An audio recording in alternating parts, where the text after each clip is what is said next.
لا إله إلا الله محمد رسول الله. لا إله إلا الله محمد رسول الله. لا إله إلا الله محمد رسول الله. لا إله إلا الله محمد رسول الله.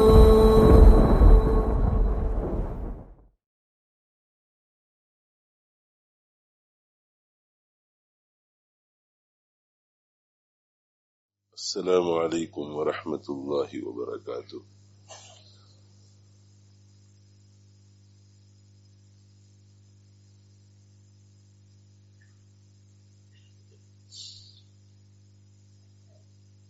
نحمده ونصلي ونسلم على رسوله الكريم، اما بعد۔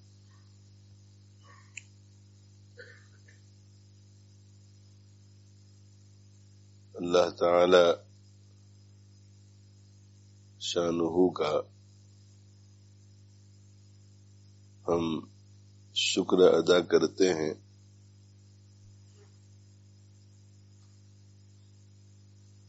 کہ اس نے ہمیں رمضان المبارک کا مہینہ نصیب فرمایا اور اسلام کے جو بنیادی فرائض ہیں ان فرائض میں سے ایک فریضے کی ادائیگی کی توفیق عطا فرمائی۔ اللہم لک الحمد ولک الشکر۔ روزہ اسلام کے بنیادی فرائض میں سے ایک فرض ہے۔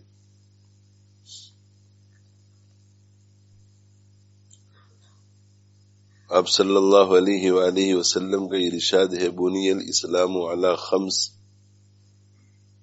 اسلام کی بنیاد 5 چیزوں پر رکھی گئی ہے۔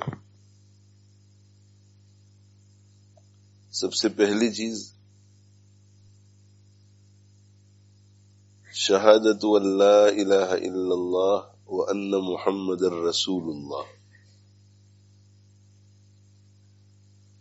اس بات کی گواہی دینا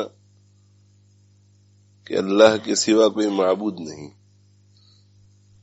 اور اس بات کی گواہی دینا کہ محمد صلی اللہ علیہ وآلہ وسلم اللہ کے رسول ہیں۔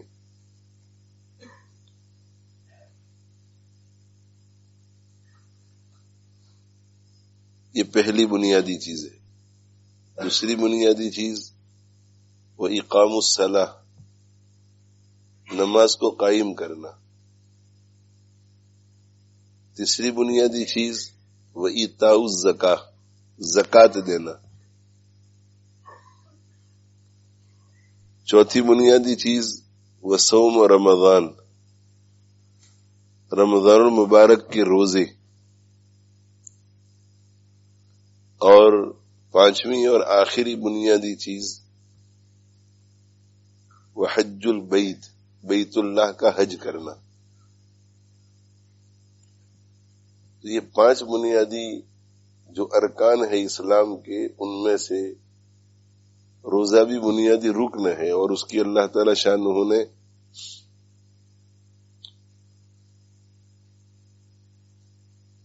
ہمیں سعادت عطا فرمائی۔ اس پہ ہم اللہ کا شکر ادا کرتے ہیں۔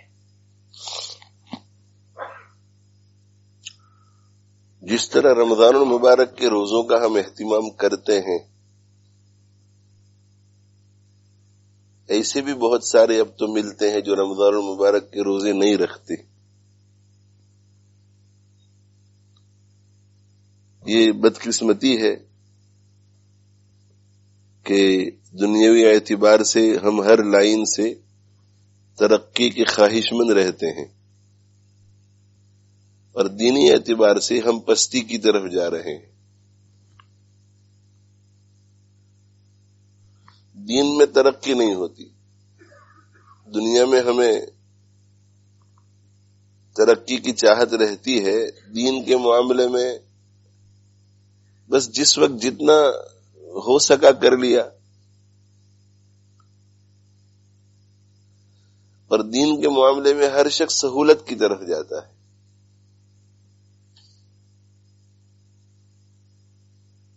تو بہت سارے ایسے لوگ ہیں جو روزے نہیں رکھتے رمضان المبارک کے، لیکن ابھی بھی الحمدللہ ایک بہت بڑا طبقہ ہے جو ماہ مبارک کا احترام رکھتا ہے اپنے دل میں، اور ماہ مبارک میں کھاتا نہیں، دن کو شہوتوں سے دور رہتا ہے، کھانے پینے کی چیزوں سے دور رہتا ہے.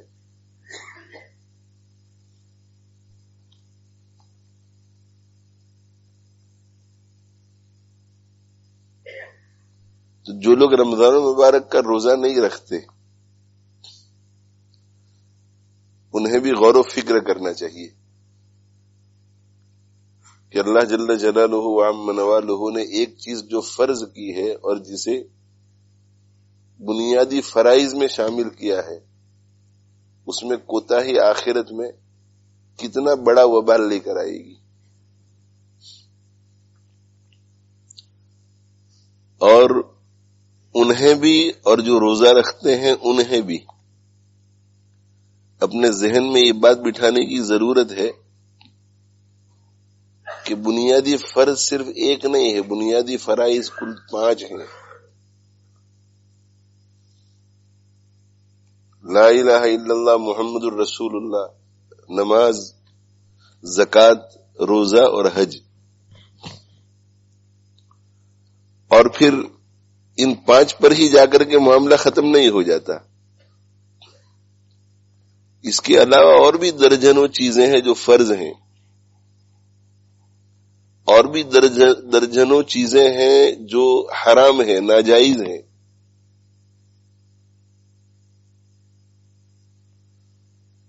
تو ایک مسلم کو اور ایک مومن کو چاہیے کہ اس نے جس کا کلمہ پڑھا ہے اس کی فرض کی ہوئی، اس کی واجب کی ہوئی تمام چیزوں کو بجا لائے،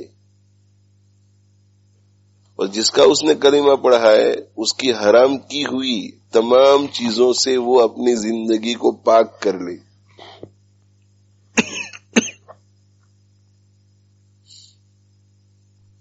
صرف روزہ فرض نہیں ہے، زکوٰۃ بھی فرض ہے، زکوٰۃ ادا کرنا چاہیے. اور نہ روزہ اپنی مرضی سے رکھنا چاہیے، نہ زکوٰۃ اپنی مرضی سے ادا کرنی چاہیے. علماء کرام سے پوچھنا چاہیے، مفتیان اعظام سے پوچھنا چاہیے کہ روزہ کس طرح رکھا جاتا ہے. ان سے پوچھنا چاہیے کہ زکوٰۃ کس طرح ادا کی جاتی ہے، زکوٰۃ فرض کب ہوتی ہے، حساب کیسے کیا جاتا ہے، زکوٰۃ کس طرح نکالی جاتی ہے، زکوٰۃ کہاں خرچ کی جاتی ہے.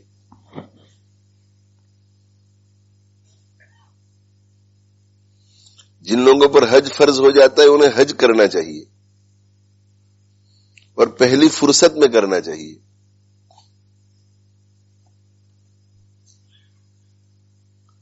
یہ نہیں کہ حج تو اس سال فرض ہوا اور جا رہے ہیں آئندہ سال، 2 سال کے بعد، 5 سال کے بعد، 10 سال کے بعد.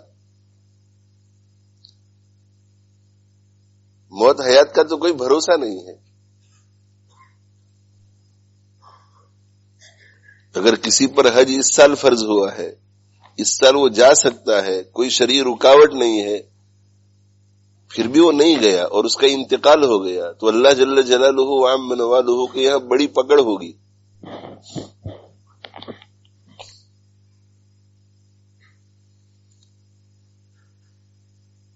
اسی طرح 5 وقت کی نمازیں بھی فرض ہیں،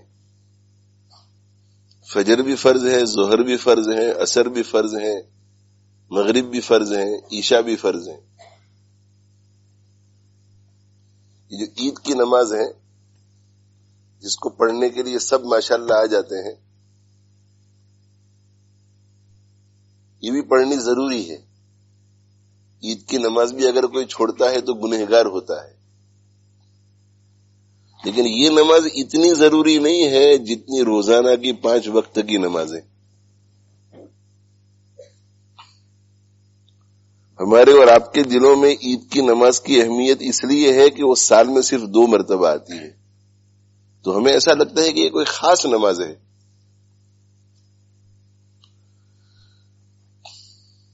اس سے زیادہ اہم نماز 5 وقت کی نمازیں۔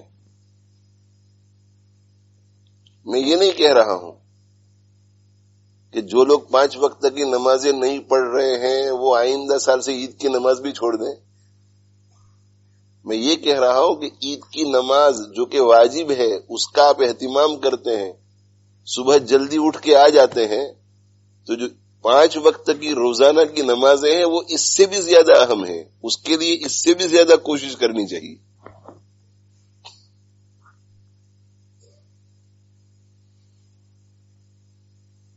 ہمارے اور آپ کے پیارے آقا صلی اللہ علیہ وآلہ وسلم کا ارشاد ہے، ان اول ما يحاسب به العبد يوم القیامت الصلاۃ،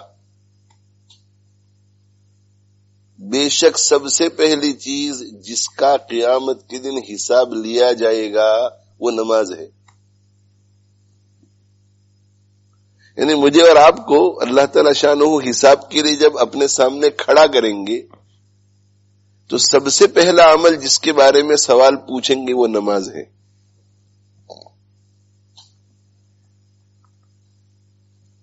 اب سب سے پہلی چیز کے بارے میں ہی اگر گڑبڑ ہو گئی تو آگے ہم حساب میں کس اچھائی کی امید رکھیں گے؟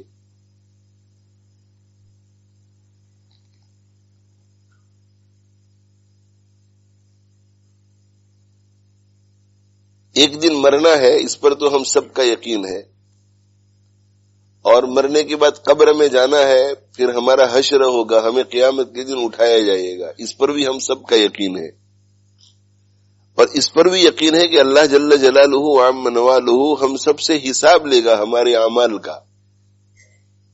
ہم نے اگر فرض چھوڑے ہیں تو پوچھا جائے گا کہ فرض کیوں چھوڑا تھا، ہم نے اگر واجب چھوڑا ہے تو پوچھا جائے گا کہ واجب کیوں چھوڑا تھا، ہم نے اگر حرام کام کیا ہے تو پوچھا جائے گا کہ یہ حرام کام کیوں کیا تھا، ہم نے اگر مکروہ تحریمی کا کام کیا ہے تو پوچھا جائے گا کہ یہ مکروہ تحریمی والا کام کیوں کیا تھا۔ اور اللہ کے نبی صلی اللہ علیہ وآلہ وسلم نے ارشاد فرمایا کہ جب اللہ تعالی شانہ ہم سے سوال پوچھیں گے تو لیس بینہ و بینہ ترجمان، کوئی ترجمہ کرنے والا انٹرپریٹر بیچ میں نہیں ہوگا، ڈائریکٹ ہم سے بات کریں گے اور ہمیں جواب دینا پڑے گا۔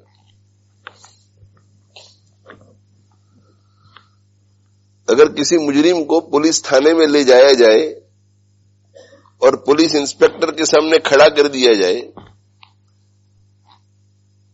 تو بدحواس ہو جاتا ہے مجرم، اسے پتا ہو کہ میں مجرم ہوں اور میں جرم میں رنگے ہاتھوں پکڑا گیا ہوں، ریڈ ہینڈڈ پکڑا گیا ہوں، تو کانپنے لگتا ہے، گھبراتا ہے وہ۔ تو اس پولیس انسپکٹر کی اللہ تعالی شانہ کی بڑائی کے مقابلے میں حیثیت ہی کیا ہے؟ وہ تو گرد کے برابر بھی نہیں ہے، وہ غبار کے برابر بھی نہیں ہے۔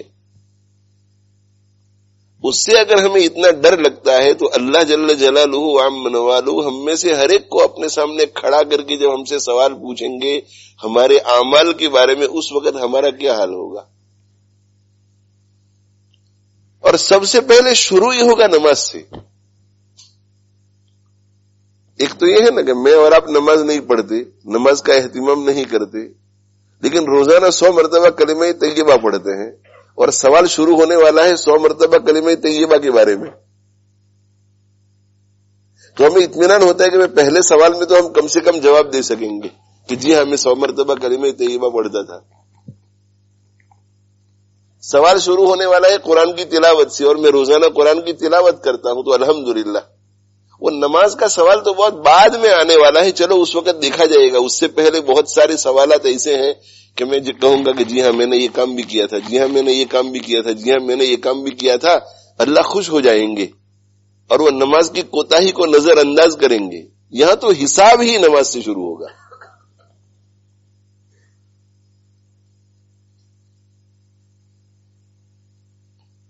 ہو سکتا ہے آپ حضرات عید کے دن کوئی خوشی کا پیغام سننے کی نیت سے آج بیان میں آئے ہو، تو میں خوشی ہی کا پیغام آپ کو دے رہا ہوں. میں یہ چاہ رہا ہوں کہ جس طرح آج اللہ نے آپ کو یہ خوشی کا دن نصیب کیا ہے، آپ 5 وقت کی نماز پڑھنے والے بن جائیں تاکہ قیامت کا دن بھی آپ کے لیے عید کا دن ہو. یہ بات اسی لیے عرض کر رہا ہوں،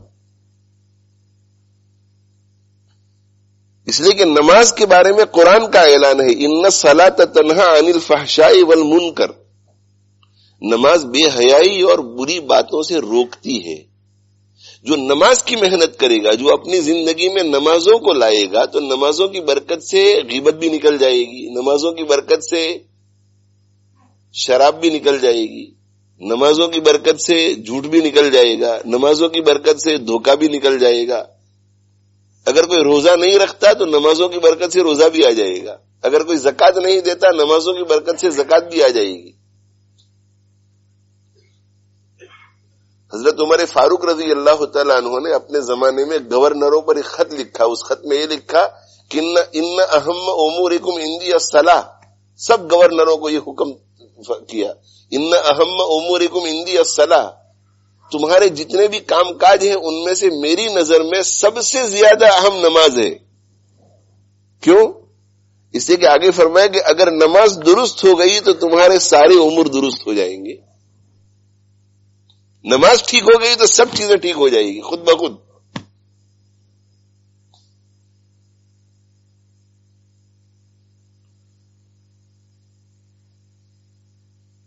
میں میرے بھائیوں جس طرح اپنی آخرت کی خوشی دیکھنا چاہتا ہوں، بالکل اسی طرح آپ میں سے ہر ایک کی آخرت کی خوشی دیکھنا چاہتا ہوں. آپ حضرات کی اور میری ماؤں اور بہنوں کی دنیاوی خوشی بھی دیکھنا چاہتا ہوں، اخروی خوشی بھی دیکھنا چاہتا ہوں، مگر جتنی اخروی خوشی دیکھنا چاہتا ہوں اتنی دنیاوی نہیں. اس لیے کہ دنیا جو ہے وہ کسی طرح گزر جائے گی. خشک روٹی کھا کر کے بھی دنیا گزر جائے گی، گرم پانی پی کر کے بھی دنیا گزر جائے گی، روکھی سوکھی کھا کر کے بھی دنیا گزر جائے گی، زمین پر لیٹے لیٹے بھی دنیا گزر جائے گی، ذلت کے ساتھ بھی دنیا گزر جائے گی. آخرت کبھی نہ ختم ہونے والی چیز ہے، کبھی نہ ختم ہونے والی چیز. ابھی تو دنیا میں کوئی تکلیف آتی ہے تو خیال یہ آتا ہے کہ بھئی 1 ہفتے میں یہ تکلیف دور ہو جائے گی، کوئی حرج نہیں. 1 ہفتے میں 1 مہینے میں ہو جائے گی. 1 لاکھ پاؤنڈ قرض میں ڈوب گیا ہوں، 1 لاکھ پاؤنڈ، کوئی حرج نہیں، 10 سال میں انشاءاللہ ادا ہو جائیں گے، 20 سال میں ادا ہو جائیں گے. امیدیں ہوتی ہیں، امید. دنیا میں کوئی بھی گھبرا دینے والی چیز آتی ہے تو امید ہوتی ہے کہ یہ آج نہیں تو کل، کل نہیں تو پرسوں، پرسوں نہیں تو ترسوں.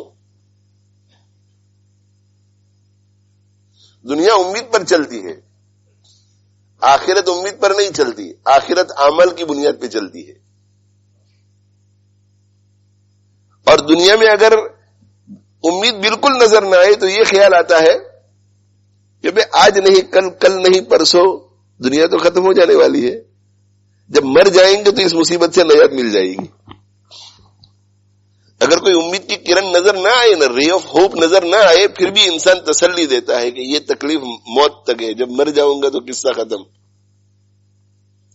بیوی ایسی مل گئی کہ بالکل جہنم بنا رکھا ہے گھر کو، اور اس کی اصلاح کی کوئی شکل نظر نہیں آتی، تو دل میں خیال آتا ہے کہ بھئی اب 50 سال کی تو ہو گئے ہیں، زیادہ سے زیادہ 20 سال اور نکال لیں گے، مر جائیں گے تو بیوی سے چھٹکارا مل جائے گا.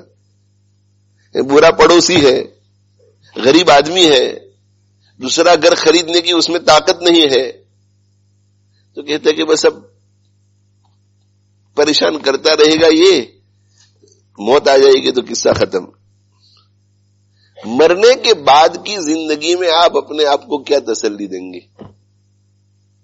ابھی تو گھبرا کے یہ کہتے ہیں کہ مر جائیں گے، ابھی تو گھبرا کے یہ کہتے ہیں کہ مر جائیں گے، ابھی تو گھبرا کے کہتے ہیں کہ مر جائیں گے تو قصہ ختم، مر جائیں گے تو قصہ ختم، مر جائیں گے تو قصہ ختم. ابھی تو گھبرا کے یہ کہتے ہیں کہ مر جائیں گے، مر کے بھی چین نہ پایا تو کدھر جائیں گے. مجھے اپنی بھی اور آپ حضرات کی بھی اور پوری امت کی آخرت کی فکر ہے کہ آخرت میں میرا اور آپ کا کیا ہوگا. اسی وجہ سے میں کہہ رہا ہوں کہ بھائی نماز پڑھو. آپ کے نماز پڑھنے سے میری نہ دنیا بنے گی نہ آخرت بنے گی. آپ کے زکات دینے سے نہ میری دنیا بنے گی نہ آخرت بنے گی. آپ کے زکات نہ دینے سے نہ میرا کوئی دنیا کا نقصان نہ آخرت کا نقصان. آپ کے نماز نہ پڑھنے سے میرا نہ دنیا کا نقصان نہ آخرت کا نقصان. آپ نماز نہیں پڑھیں گے تو آپ کا نقصان, آپ نماز پڑھیں گے تو آخرت کا فائدہ. میں نہیں پڑھوں گا تو میرا نقصان, میں پڑھوں گا تو میرا آخرت کا فائدہ. یہاں بیٹھ کر وہ باتیں کہی جاتی ہیں جو باتیں ہمیں جہنم سے دور لے جائے اور جنت کے قریب کر دے.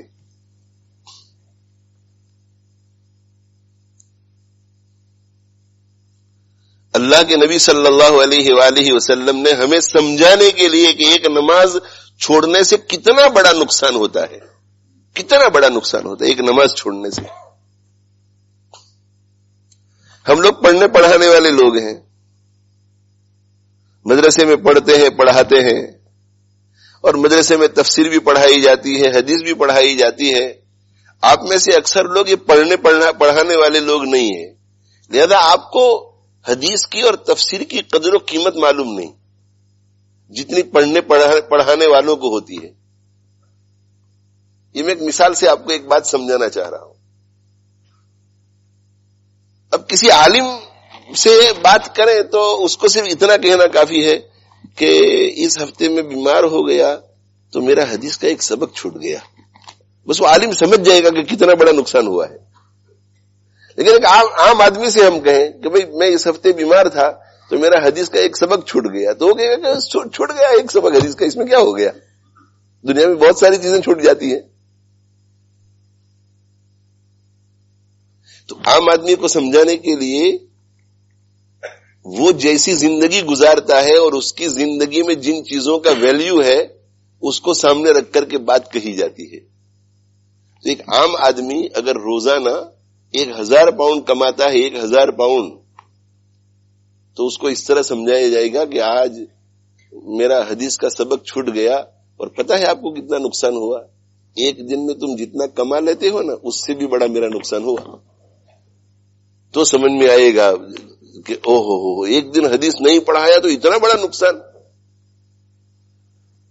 تو اللہ کے نبی صلی اللہ علیہ وآلہ وسلم ہم لوگوں کو جنہیں نماز کی اہمیت معلوم نہیں کہ نماز کیا چیز ہے, نماز سے کتنا بڑا آخرت کا نقصان ہوتا ہے, وہ سمجھانے کے لیے ہماری زبان میں گفتگو فرما رہے ہیں کہ من فاتت ہو صلاتن فکأنما وطر اہلہ ومالہ. ایک نماز اگر کوئی چھوڑ دے, ایک نماز, فجر کی نماز وقت پر نہیں پڑھی, ظہر کی نماز وقت پر نہیں پڑھی, عصر کی وقت پر نہیں پڑھی, یا تو ایک نماز کا مسئلہ نہیں, یہاں تو نمازوں پہ نمازیں چھوٹتی چلی جا رہی ہے.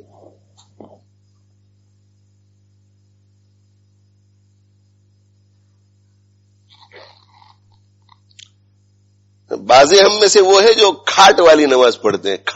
کھاٹ جو ہے وہ یہ چارپائی کو کہتے ہیں. اور پہلے زمانے میں جب جنازے کو اٹھاتے تھے, میت کو لے جاتے تھے, تو جنازے کو اٹھانے کے لیے ہمارے زمانے میں جو ایڈوانس زمانہ اب ہو گیا ہے, ایسا سامان نہیں تھا, تو چارپائی ہوتی تھی نا, چارپائی بیڈ, اسی کے اوپر وہ کھاٹلے کے اوپر میت کو لٹا دیتے تھے اور اسی کھاٹلے کے اوپر اٹھا کر قبرستان میں لے جاتے تھے. تو بعض لوگ صرف کھاٹ والی نماز پڑھتے ہیں. کیا معنی کھاٹ والی؟ کہ جب کسی کا انتقال ہو جاتا ہے تو چلے جاتے ہیں, بس یہ ان کی زندگی میں اتنی ہی نماز ہے. اور وہ بھی اللہ کے لیے نہیں جاتے, وہ رشتہ داروں کو منہ دکھانے کے لیے جاتے ہیں. یہ کھاٹ والی نماز ہماری. تو بعض لوگوں کی زندگی میں صرف نماز جنازہ ہوتی ہے, وہ جمعہ بھی پڑھنے کے لیے نہیں آتے, وہ عید بھی پڑھنے کے لیے نہیں آتے.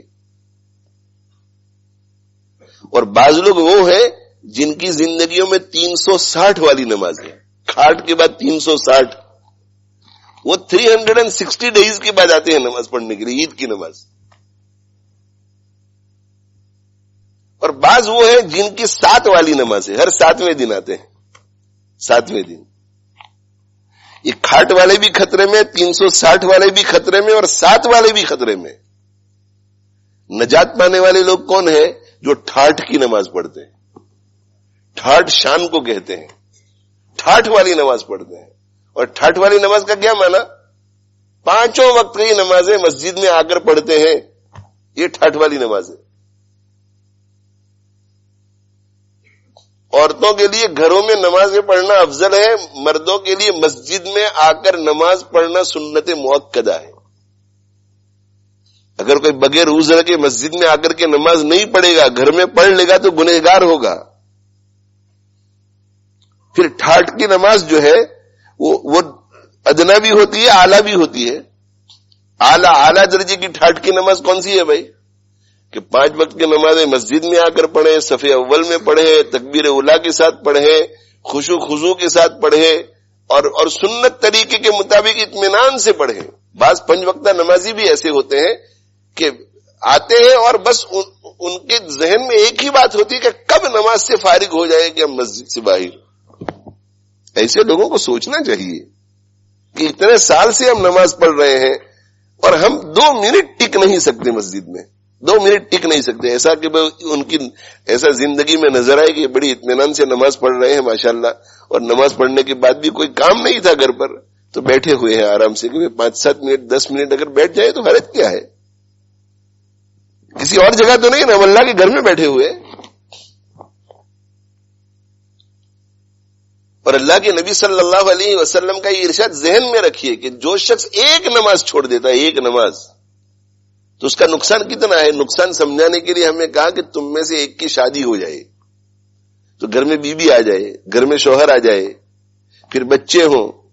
بچے ہونے کے بعد جو ہے گھر اپنا بنا لیا اس نے، گھر بنانے کے بعد کچھ سونا چاندی بھی خرید لیا، کپڑے وغیرہ، فرنیچر، اپنی فیکٹری بنا لی، دکان بنا لی.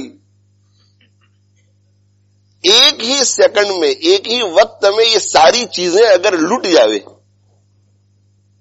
آگ لگ گئی گھر میں، آگ لگ گئی اور میاں باہر تھے، آگ لگ گئی اور بیوی باہر تھی، اور جب واپس آئی تو گھر جل چکا تھا، سونا چاندی سب گم، کپڑے گم، کوئی چیز باقی نہیں رہی. میاں بھی مر گیا اس میں آگ میں اور اولاد بھی مر گئی. کتنا بڑا نقصان یہ. تو حدیث شریف میں اللہ کے نبی صلی اللہ علیہ وسلم نے بتلایا کہ یہ نقصان تو تمہیں سمجھ میں آتا ہے نا کہ کتنا بڑا نقصان ہے. ایک نماز چھوڑنے پر آخرت کا اتنا ہی بڑا نقصان ہوتا ہے. ایک نماز چھوڑنے پر. تو جو لوگ 2 چھوڑتے ہیں، 3 چھوڑتے ہیں، 4 چھوڑتے ہیں، 5 چھوڑتے ہیں اور زندگی ان کی نماز چھوڑنے میں گزر جاتی ہے، وہ کتنے بڑے خسارے کے ساتھ قیامت کے دن آئیں گے. اور اللہ کے نبی صلی اللہ علیہ وسلم نے ارشاد فرمایا کہ جو شخص 5 وقت کی نماز کا اہتمام کرتا ہے،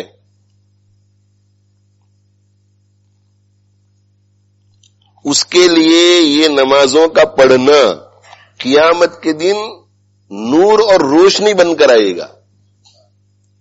پل صراط پر سے گزرتے ہوئے جب اندھیرا ہو جائے گا، بالکل اندھیرا، اس وقت روشنی کی ضرورت پڑے گی. یہ نماز روشنی بن کر آئے گی.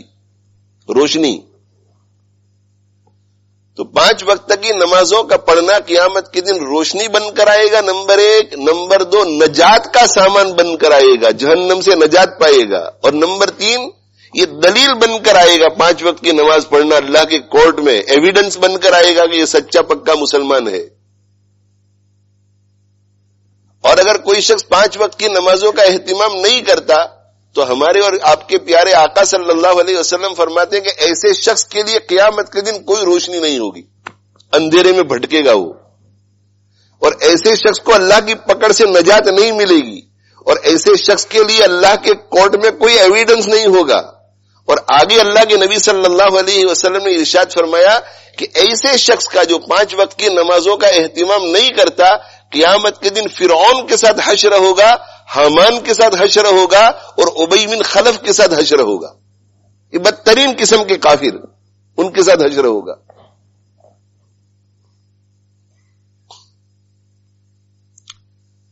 اس لیے میرے بھائیوں، آج جو ہے ہم سب مسجد میں آئے ہوئے ہیں اور روزے الحمدللہ جن لوگوں نے روزے رکھے ہیں، آپ ذرا جھانکیے، اپنے دل میں جھانک کر دیکھیے کہ کتنی خوشی محسوس ہو رہی ہے. رمضان جب شروع ہوا تھا تو ذرا طبیعت پر بوجھ پڑتا تھا، بھاری لگتا تھا، خوشی سے روزہ رکھتے تھے، مگر ظاہر ہے کہ ٹائم ٹیبل میں فرق آتا ہے تو ذرا بوجھ سا لگتا ہے کہ 30 دن اللہ آسان کر دے، بھائی 30 دن کے روزے اللہ آسان کر دے، اللہ آسان کر دے. اور 30 دن کے روزے رکھتے رکھتے رکھتے جب ختم ہوئے تو دل میں خوشی کتنی ہوتی ہے. روزانہ افطار کے وقت کتنی خوشی ہوتی ہے، کھانے پینے کی نہیں، وہ خوشی ہوتی کہ روزہ ختم ہو گیا، الحمدللہ اللہ نے ایک روزہ رکھوایا. کھانے کی بھی خوشی ہوتی ہے، پینے کی بھی خوشی ہوتی ہے، اور اللہ کی فرما برداری کی بھی ایک خوشی ہوتی ہے. تو 30 دن 30 روزوں پر اتنی خوشی محسوس ہوتی ہے، تو جو روزانہ 5 وقت کی نمازوں میں اللہ کے سامنے آ کر کھڑا ہوگا اسے اللہ کتنی خوشی عطا فرمائیں گے. اور اگر کوئی یہاں ایسا شخص بیٹھا ہوا ہے جس نے رمضان کے روزے نہیں رکھے، تو رمضان کے روزے جس نے نہیں رکھے ہیں وہ اس مجمع میں سب سے قیمتی کپڑے پہن کر آ کر بیٹھ جاوے، سب سے قیمتی خوشبو لگا کر آ جاوے، اس کے دل میں وہ خوشی نہیں ہوگی جو خوشی رمضان کے روزے رکھنے والے کے دل میں ہوگی. اس لیے کہ جس نے کام کیا ہے اسے خوشی ہوتی ہے، کام کیا ہے اسے خوشی ہوتی ہے کہ میں نے کچھ کیا الحمدللہ میرے اللہ کے لیے. بے تکلف دین میں جو کھاتے تھے ان کی عید کیا، بے تکلف دین میں جو کھاتے تھے ان کی عید کیا، چائے سگریٹ نوش فرماتے تھے ان کی عید کیا. ان کی عید، حلوہ کھا لیا اس سے عید ہو جاتی ہے، پوری کھا لی اس سے عید ہو جاتی ہے، دودھ پی لیا اس سے عید ہو جاتی ہے، فالودہ پی لیا اس سے عید ہو جاتی ہے، کیک کھا لیا اس سے عید ہو جاتی ہے، پارٹی کر لی اس سے عید ہو جاتی ہے. نہیں، عید تو اندر کی خوشی کا نام ہے، اندر کی خوشی کا نام ہے، روح کی خوشی کا نام ہے، دل کی خوشی کا نام ہے. جو لوگ بے تکلف دن میں کھا لیا کرتے تھے روزے رکھنے کے بجائے، ان کے لیے کوئی خوشی نہیں. امامہ پہن لے، شمامہ لگا لے، کوئی فرق نہیں پڑتا. بے تکلف دین میں جو کھاتے تھے ان کی عید کیا، چائے سگریٹ نوش فرماتے تھے ان کی عید کیا، بغض و کینہ دل میں لے کے مل گئے تو عید کیا. بغض لے کر آ گئے، کینہ لے کر کے آ گئے، بھائی کی بھائی سے نہیں بنتی، پڑوسی کی پڑوسی سے نہیں بنتی، دل میں بغض کینہ. آئے ہیں صفے اول میں بیٹھے ہوئے ہیں، بہترین جبہ کبا سب پہن کر کے آئے ہوئے ہیں، مگر دل میں کینہ، دل میں حسد. ایسا شخص بھی کبھی بھی چین سے نہیں بیٹھ سکتا. دل میں کینہ رکھے، حسد رکھے، ایسے شخص کو خوشی نہیں ملتی، چین نہیں ملتا، سکون نہیں ملتا. حسد کی آگ میں کیوں جل رہے ہو، حسد کی آگ میں کیوں جل رہے ہو، کفے افسوس کیوں مل رہے ہو. افسوس، اپنے بھائی کی نعمت کو دیکھ کر افسوس کہ یہ کیوں اتنی ترقی کر رہا ہے، یہ کیوں اتنی ترقی کر رہا ہے. حسد کی آگ میں کیوں جل رہے ہو، کفے افسوس کیوں مل رہے ہو، خدا کے فیصلوں سے کیوں ہو ناراض. اللہ نے کسی کو کوئی نعمت دی ہے، یہ اللہ کا فیصلہ ہے، آپ کیوں ناراض ہو رہے ہیں؟ آپ کون ہوئے ناراض ہونے والے؟ نعمت دینے والا جس کو چاہے نعمت دے. حسد کی آگ میں کیوں جل رہے ہو، کفے افسوس کیوں مل رہے ہو، خدا کے فیصلوں سے کیوں ہو ناراض، جہنم کی طرف کیوں چل رہے ہو. یہ جہنم میں لے جانے والی چیزیں ہیں ساری. تو بے تکلف دین میں جو کھاتے تھے ان کی عید کیا، چائے سگریٹ نوش فرماتے تھے ان کی عید کیا، بغض و کینہ دل میں لے کے مل گئے تو عید کیا. عید کے دن بھی دل سے نہ دل ملے تو عید کیا. عید کے دن دل سے نہیں ملتے تو کیا عید ہے. بہرحال میرے بھائیوں، میں تھکا ہوا بھی ہوں. رمضان المبارک کل ہی ختم ہوا، آج عید کا دن ہے اور نزلہ زکام بھی ہے، اور ذہن میں کوئی بات نہیں تھی کہ آج میں کیا عرض کروں گا. یہ خیال آیا کہ یہاں بیٹھوں اور بیٹھ کر کے متفرق باتیں ادھر ادھر کی جو ذہن میں آئے دین ہی کی وہ عرض کر دوں. لیکن اللہ نے بس یہ مضمون ذہن میں ڈال دیا، نماز. اللہ کے لیے نمازیں پڑھو میرے بھائیو. آپ سب سے مجھے محبت ہے، آپ کی خیر خواہی ہے، مجھے ہمدردی ہے. نماز کا وقت ہو چکا ہے مجھے پتا ہے، لیکن میں چندہ تو نہیں کر رہا ہوں نا، میں آپ سے چندہ تو نہیں مانگ رہا ہوں نا کہ آپ ایسا سمجھے کہ دیکھو ہمارا وقت لے کر کے اپنا کام کر رہا ہے. یہاں بیٹھ کر چندہ نہیں مانگتا، یہاں بیٹھ کر آپ سے بھیک مانگتا ہوں کہ اللہ کے لیے اپنی آخرت بنانے کے لیے فیصلے کرو.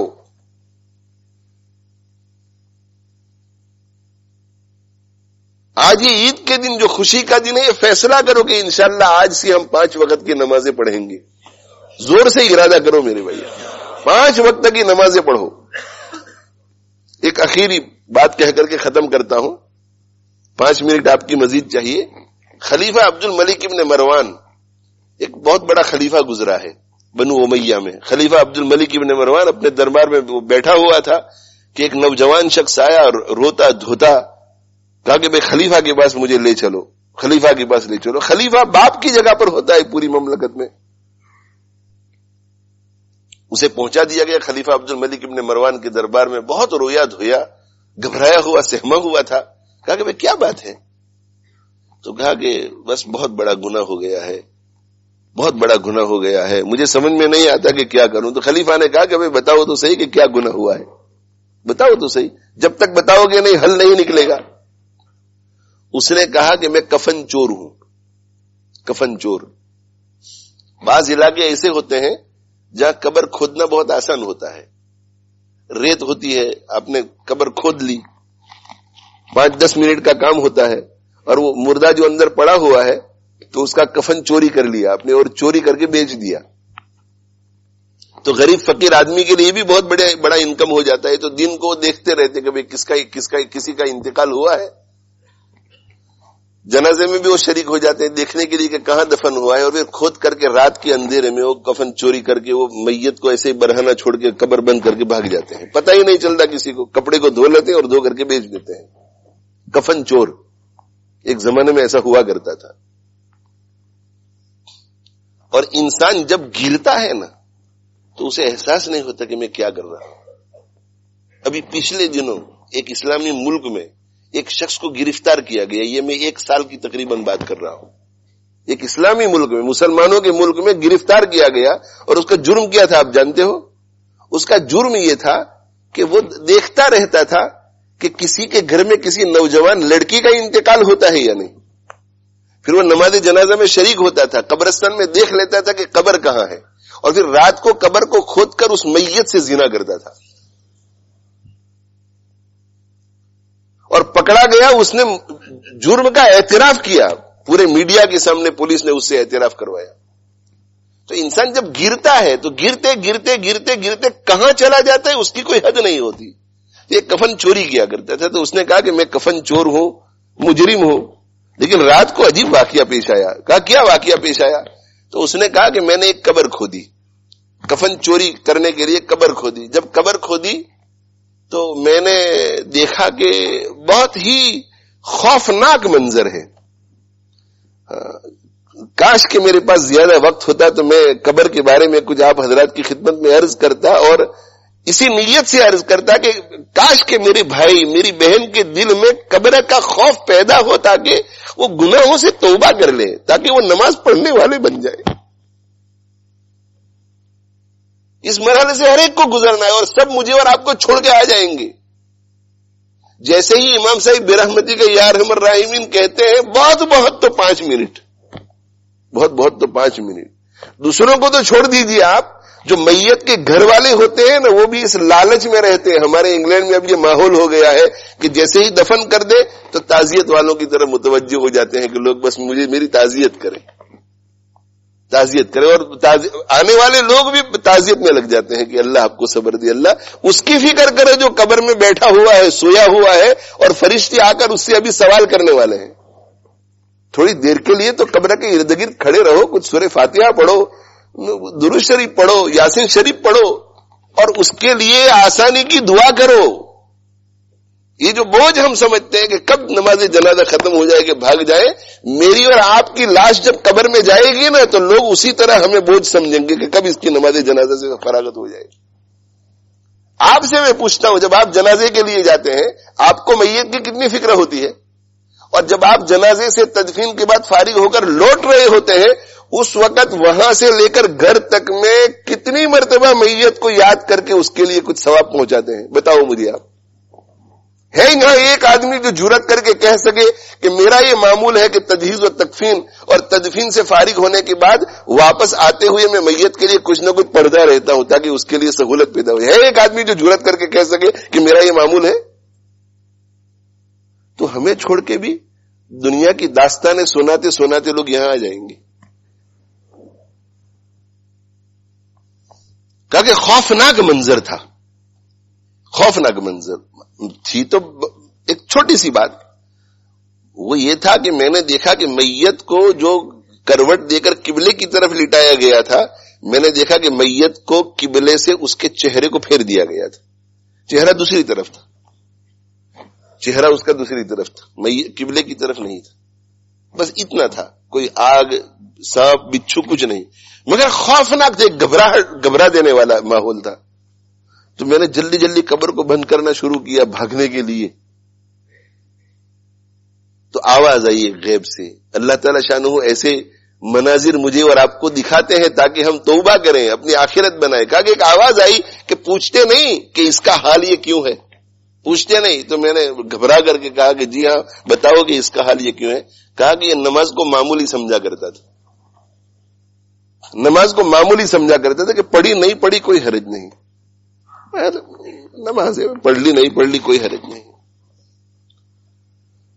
کہا کہ وہاں سے میں بھاگا اور پھر سوچ میں پڑ گیا کہ اگر کفن کی چوری آج نہیں ہوئی تو بچوں کو کھلاؤں گا کیا. کہا کہ پھر ہمت کر کے دوسری قبر کو میں نے کھودا. دوسری قبر کو میں نے کھودا تو میں نے پہلے منظر سے زیادہ خوفناک منظر دیکھا. کیا دیکھا؟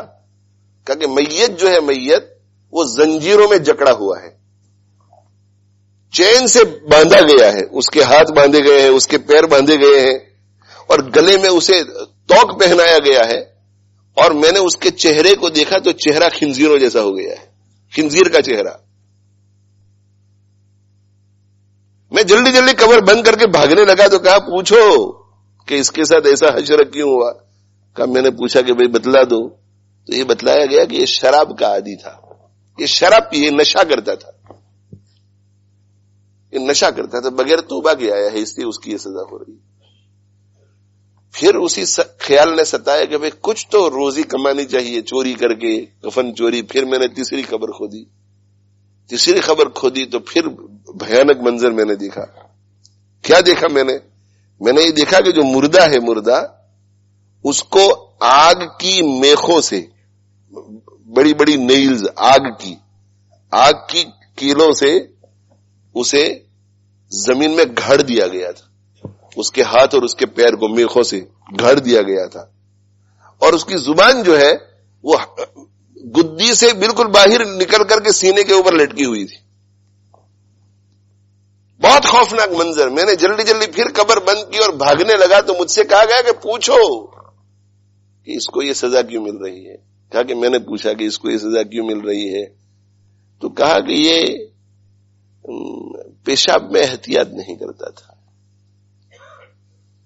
آج کل یہ بہت بڑا مرض ہے، پیشاب کیا اور نکل آئے، پیشاب کیا اور نکل آئے، قطرے وغیرہ برابر صفائی ستھرائی کے ساتھ نکلو، اطمینان سے پیشاب کرو، سارے قطرے گر جائے. علماء سے سیکھو استنجا کیسے کیا ہے. پیشاب میں احتیاط نہیں کرتا تھا. آپ صلی اللہ علیہ وسلم نے حدیث میں ارشاد فرمایا کہ استنزہوا من البول، پیشاب کے معاملے میں احتیاط کرو. فإن عامۃ عذاب القبر منہ، اس لیے کہ عموماً عذاب قبر اسی کی وجہ سے ہوتا ہے. نمازی بھی نہیں ہوتی استنجا اگر صحیح نہیں ہے تو کہا کہ یہ کیا کرتا تھا، پیشاب میں احتیاط نہیں کرتا تھا اور چگل خوری کرتا تھا. چگل خوری، ادھر کی بات ادھر اور ادھر کی بات ادھر. کا قبر جلدی جلدی بند کر دی اور پھر دوبارہ تقاضا ہوا تو میں نے چوتھی قبر کھودی. چوتھی قبر کو جب کھودا تو میں نے دیکھا کہ آگ سے بھڑک رہی ہے، وہ آگ سے بھڑک رہی ہے اور مردے کو عذاب ہو رہی ہے، آگ کی، جہنم کی آگ سلگ رہی تھی. کہ جلدی جلدی میں نے قبر کو دوبارہ بند کیا. مجھ سے پوچھا گیا، مجھ سے کہا گیا کہ پوچھو کہ اس کو یہ سزا کیوں مل رہی ہے. میں نے پوچھا تو پوچھنے پر بتایا کہ یہ نمازیں نہیں پڑھتا تھا، یہ نمازیں نہیں پڑھتا تھا.